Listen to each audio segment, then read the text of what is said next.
This is one of my favorite environments, the large class. I actually get a little excited when I come into a class like this. It's a bit like an athlete in an arena because I know so much is going to happen in here. But the key thing to making things happen, particularly in a large class, is the planning well. And I know by now you're probably convinced that discussion is one thing you want to happen in your class, and you may now be well acquainted with the notion of a buzz group. But I wanted to take a few minutes today and talk about an aspect of class discussion that's often overlooked. And it comes under the name think, pair, and share often. That's a quaint way to remember it.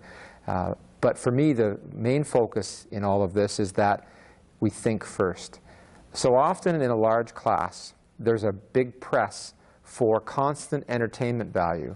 And in fact, education and entertainment can't be equated, of course. In a large class, you do need to engage people and get their attention. But just as important as in any environment is a time for thinking.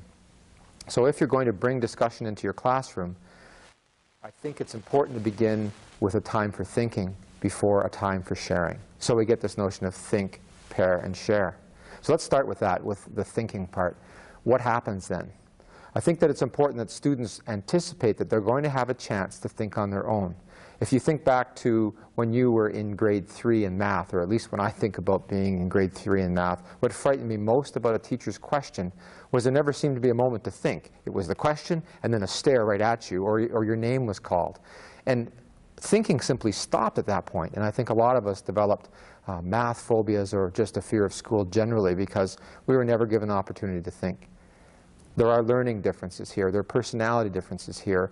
But I err on the side of making sure that everyone gets a chance to think first. If I'm going to work with someone else, I have to have something to say. If I'm going to have something to say, I have to think about that first.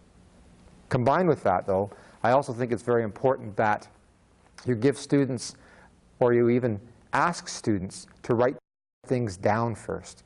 Not just to look at the ceiling and think lofty thoughts, but to start to articulate those ideas in writing.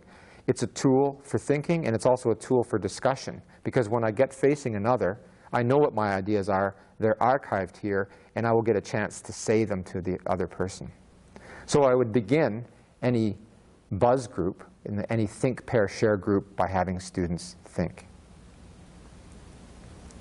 Now I wanted to stop there for a second and